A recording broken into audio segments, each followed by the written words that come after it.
Groupe Pelou, l'immobilier bien plus encore présente. Sud Radio, le grand matin week-end, Osez investir le club, 9h30, 10h, Thomas Binet. Et c'est la suite d'Osez investir avec vous, Thomas, et tous vos chroniqueurs pour envisager cette fameuse année 2021. Absolument, Laurence. Et nous nous retrouvons avec Bernard Cadot, notre consultant logement, et Guy Marty, notre consultant en placement et fondateur de pierrepapier.fr. Alors, Bernard, on a vu la semaine dernière ce qui s'était passé en 2020, une année de sidération, comme on l'avait dit. Cette année 2021 qui commence, est-ce que vous croyez qu'elle va bien se passer? Un petit pronostic? Vous prenez des risques? Oui, puis c'est pas évident du tout. On a terminé la semaine dernière sur une note d'optimisme. Il faut être prudent pour cette année 2021. Je sais que l'année dernière, à la même époque, j'avais dit tous les voyants sont au vert, sauf peut-être un petit peu les restrictions liées au crédit immobilier. D'ailleurs, on en avait déjà commencé à en parler, mais quand même. Bon, là, clairement, il faut être prudent parce que il y a des choses qui sont devant nous, notamment on ne sait pas encore comment va être maîtrisée à la fois la gestion de l'épidémie, les vaccins, etc., et puis les conséquences économiques avec des secteurs qui sont très impactés, et si ce sont des secteurs impactés, c'est forcément du chômage potentiel derrière, donc des capacités diminuées. Donc prudence, il faut être pragmatique, regarder ce qui va se passer.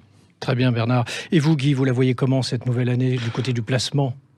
Alors, du côté du placement, déjà, il faut bien dire que c'est une crise terrible avec des victimes, mais avec plein d'argent qui est déversé par en haut. Donc, il y aura de l'argent et donc il y aura une activité de placement. Et on peut dire que tout ce qui va être question, débat sur comment placer son argent, les métiers du conseil, etc., vont effectivement être très occupés. Alors, nous sommes également en duplex avec Philippe Tabouret, qui est directeur général adjoint de CAFPI, courtier en prêt immobilier. Philippe, cette année 2021, comment va-t-elle se dérouler selon vous ? Déjà, sur le front des taux, on est sur une période qui risque de durablement rester intéressante à des taux très bas, historiquement bas. Il n'y a pas de raison que ça bouge du point de vue des conditions de crédit. Par contre, on va subir sur le premier semestre le contre-coup d'une fin d'année où la restriction de crédit a été très forte, puisqu'on va avoir les dossiers qui auraient pu aboutir, qui ne vont pas aboutir. Donc, une baisse de la production des volumes sur le premier semestre. Donc, je suis plutôt optimiste. Stéphane Descartier, vous êtes le président de la Maison de l'Investisseur. Vous êtes également en duplex avec nous. Vous êtes commercialisateur en immobilier neuf principalement.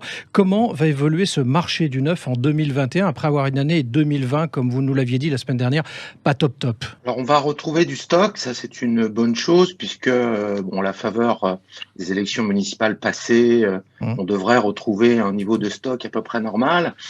Maintenant, il ne faut pas se raconter d'histoire. La crise économique qui est à venir, dont on n'a pas encore vu le pire, malheureusement, on va perdre des acheteurs.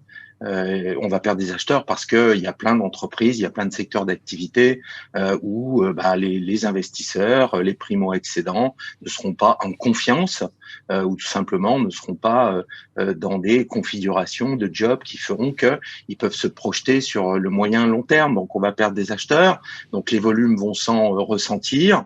Ça va peut-être permettre aussi de stabiliser les prix parce qu'on était peut-être sur quand même pas mal de secteurs, des grandes métropoles régionales et bien sûr Paris, région parisienne, peut-être un petit peu au taquet des prix. Donc, ça va peut-être pouvoir permettre de stabiliser les prix. Mais voilà, on peut imaginer qu'on sera sur une année de reprise, mais en demi-teinte, en tout cas pas une année euphorique.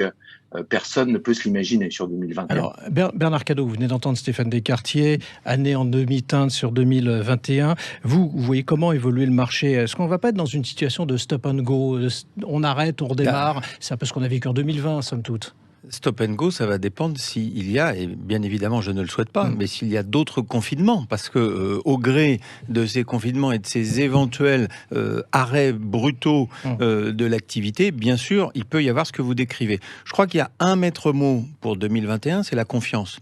On le disait la semaine dernière, il y a énormément d'épargne dans notre pays, et il faut absolument que sur un socle de confiance, cette épargne elle puisse être, les spécialistes disent fléchée. Il faut qu'elle aille vers de l'investissement immobilier.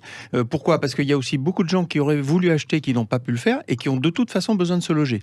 Donc ça peut être un conseil, une piste, une orientation pour nos auditrices et nos auditeurs. C'est s'il y a des projets d'investissement, faites-les parce qu'il y aura toujours preneur de l'autre côté et l'immobilier, on le sait, traverse les tempêtes.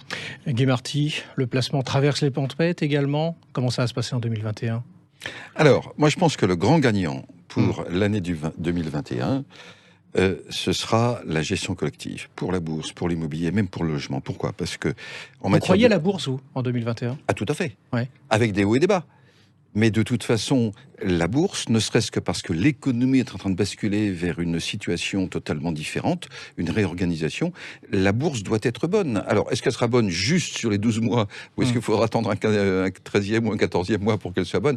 Je crois en fait aussi bien à la bourse qu'à l'immobilier. Mais je crois que ce qui va s'imposer de plus en plus à partir de 2021, c'est la gestion collective. On voit bien, la carte géographique des prix du logement, on voit qu'elle est secouée. La transition écologique, on voit qu'elle va demander des travaux importants. Si avec une petite épargne, vous êtes dans un grand portefeuille, là, vous avez les moyens d'une diversification, vous avez les moyens de travaux importants et vous avez les moyens d'arbitrage, vendre, acheter. Donc c'est ça qui va s'imposer. Bernard Cadot, ne faut-il pas, et plus que jamais, diversifier tout son patrimoine, son investissement ?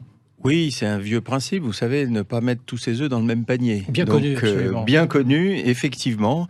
Je crois que c'est la règle de sagesse et de prudence. Il y a plein de façons de diversifier. C'est pas forcément de choisir une chose un jour et puis une autre chose le lendemain. Ça peut être fait de manière progressive. À l'intérieur du parc immobilier, il y a aussi des manières de diversifier, notamment sur la typologie des logements.